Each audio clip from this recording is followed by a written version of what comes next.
What's going on, everybody? Steve here, Raiken Profit, and Casey, Rockstar Flipper, together in the same room. What's up, everybody? yeah, so we're in Tampa, Florida right now. I just literally flew in, and Casey, Rockstar Flipper, he's been an awesome host, showing me around. We went out for lunch. And, trying to get him to move here. Yeah, we're having a lot of fun, but one of the things we were talking about in the car was one of the biggest struggles, or at least some of the struggles we noticed that people have when they're getting started selling on eBay. And, you know, Absolutely. We were throwing a lot of things around, man. What's the first thing that comes to your mind? So, like, a lot of people, you know, they want to do this eBay. They want to list and sell and be better at eBay or raise their sales. And I've got to give a shout out to Caitlin Horton that I just did a one-on-one coaching call with, and she's awesome. And I'm going to use her as my little guinea pig. Thank you, Caitlin. She has 2,100 listings in her eBay store. And the number one thing that people struggle with is that it's not putting in the work to get to the level that you want to be at. And they see other people like Caitlin with 2,000, 2,100 listings, and Caitlin kicked butt and put that work in. And what does it mean to actually put the work in? I mean, it's starting where you are today, right? You might be starting with no sales, and it's getting that first sale. So listing that first item, or listing those first 5 items, shipping out that first item, Right. and it's the day in, day out, just kind of grind. It's little things and little milestones that will bump you to the next one, and it's hitting your milestone as far as the work you're putting in, and then you will hit the milestone from the reward that you get back. And so it may be writing down that you're going to list 10 items today. Like, you're going to put them on the table and you're going to actually sit down and list them rather than talking about it. And I think that's probably where a lot of people fail. And that's our next point is, by doing that and failing, you set yourself up for the quit, where people give up, right? And that's it. I mean, I've started multiple businesses, and I've observed tons of people, you guys who are watching, and I've never seen anybody fail who just kept pushing forward. Like, Right. It might be temporary defeat, like you might get a return, right? Mhm. Or like, for example, have you ever purchased an item? I've done this probably 50 times. It's like I almost like I never learn. I get excited at a thrift store, I find like a blazer or a sport coat or an item, I get it home, I'm getting ready to list it, and it's like freaking ripped down the back, or like a button's missing. Worst feeling ever. It's temporary defeat. It is. Like, you think to yourself, like, I literally just wasted like $5, or here in Connecticut, the clothing's been jacked up lately at certain stores. Like, you might drop $15 for like a Laurel Piana. Like, Mm-hmm. And it's here too. It's everywhere. You know, I talk to dozens of you guys and girls every week. I hear about the increased prices, the returns, or the eBay search, or, you know, whatever is happening in the world. But at the same time, I talk to you guys a week later, and bam, you had a huge weekend of sales. You know, Caitlin's store is experiencing a little bit of a down, even with 2,100. You know what? She jumped on our call. She had energy. She didn't say anything about, oh, I'm not going to go out and list. She was like, what can I do to fix it? What are the next steps? Write down. You know, you can talk to me and I can give you strategies and tips and this, but you got to write down the work, and you got to just put it in and do it. And I think daily, like to-do lists, goals for the day. Your big thing with goals, right? yeah, write it down. I mean, if you want to bring it to reality, write down a goal. And here's a big mistake that I used to always make when it came to goal setting is, you know, for example, say I was making, like 4 years ago, there was a point when I was making like $1,500 a month. I would set a goal that like next month I want to do like 10,000. Because I like saw somebody on YouTube or in a Facebook group, and it's like, no, like, you don't have to be like the big hotshot Gary Vaynerchuk. Like, No.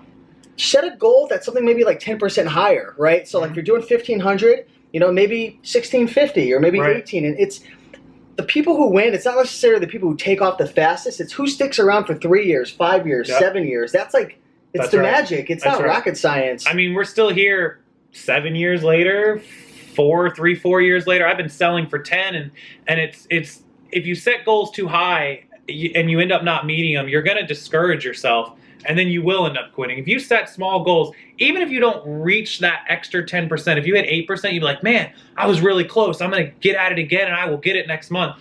Set realistic goals. Do it daily. I see people try to work out things like months down the road, 90 days. Stop Things that. change too quick. Daily, yeah. I do everything daily. You guys know from some of my videos, I literally have a list of things I have to do every day. And if I don't have that list, I am like a lost dog wandering the yard all day. Like, I have to have a list or I will be so unproductive. Except today, which I was pretty unproductive today, but it was worth it. It was well worth coming out and hanging out. Yeah, I've got another tip that I want to share. You know, again, you know, a lot of people might watch your YouTube videos on the Rockstar Flipper or my YouTube videos, and they might say, wow, Steve's killing it with clothes, or Rockstar's killing it with shoes, or, you know, he's got a Robert Graham on right now, and you might be looking for it. But here's the thing.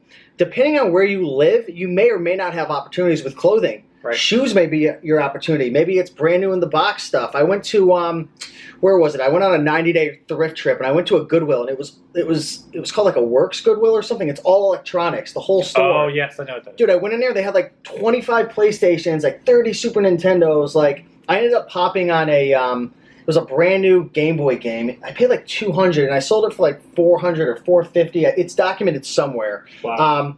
But you got to figure out what your opportunity is in your area, right? What works for you? What's available and what works for you? Like down here, people are like, "Hey, Patagonia jackets."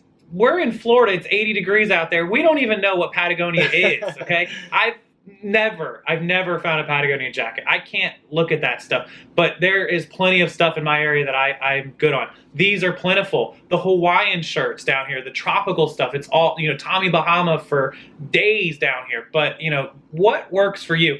I get to talk to you guys across the country. Virginia just now, California, Chicago, Pittsburgh last week, Star and Keith in Pittsburgh, awesome.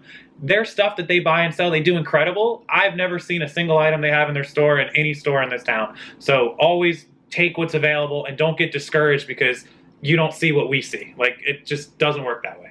Yeah, I mean, at the end of the day, guys, and for everyone who's watching, you know, don't beat yourself up. It takes time to succeed. And, you know, if you just push forward a little bit every single day, try to improve like 1% every day, have your goals, work hard, give it everything you have, like you will be successful selling on eBay or maybe Amazon, whatever you decide. Or maybe I started with Craigslist, man. Like I started flipping bicycles on Craigslist. I flipped video games and magic cards on Craigslist like nobody's business. 2006, 2007. Fast forward. Wow, so, man. That's like a decade, over a decade ago, man. I moved here 12 to 13, so it was probably like 10, 11, yeah. It's do what works for you, do what you love, because if you're doing something you hate, that's gonna kill you. Get started, man. Just do the work. Get started. Yeah. And I want to kind of close it like with the point of, we tell you this, and a lot of people take this motivation, and a lot of people go back and they're hyped up, and then they just don't go do it. Be honest with yourself. Like, don't pretend like you're doing it. Do the work, and you'll feel so much better once you're finished with it. Like, just be honest to yourself and get it done. Like, what's the Nike? Just do it. Yeah, Nike, just do it. Just get it done. You know, your future self will thank you, and it's pretty cool when you get up to the point where your store is just like generating sales. Mm-hmm. Not on autopilot. I hate that word, but you know, sometimes you could take like a couple days off, and if you have 1,000, 1,500, even like 600 really high quality optimized listings, optimized titles, good keywords. Maybe you're running a sale. Yep. I mean, you could take off. Maybe you take off on Friday, come home, and you ship a bunch of stuff out on Monday. That's right. You know? And that's exactly when I went to eBay Open, when I went to Midwest, when we had to evacuate for the hurricane. Oh, geez, we had stuff turned on, and it you know what I mean? A couple days off didn't kill us. Yeah, we lost sales, but it was no big deal because right when we got back, we had everything set, and we just went back to work. And if you happen to be able to spare a few days, I think Steve can give a glowing review of a good place to come for a vacation. You want to show them outside? Let's flip it. Show them outside. So if you guys are wondering why like the angle's kind of weird or we're staring in different cameras, like this is hey, there's Steve. So this is the look outside of Steve's hotel room. They hooked it up, the Westin. Wow. Westin on Tampa.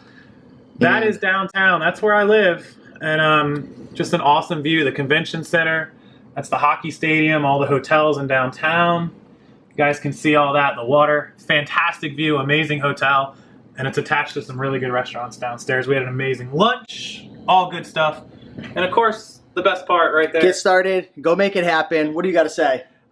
Listen, guys, get off your butts, get the work done, and call me after you're successful and come visit me and hang out. Bam! It's like our rally roots. Boom!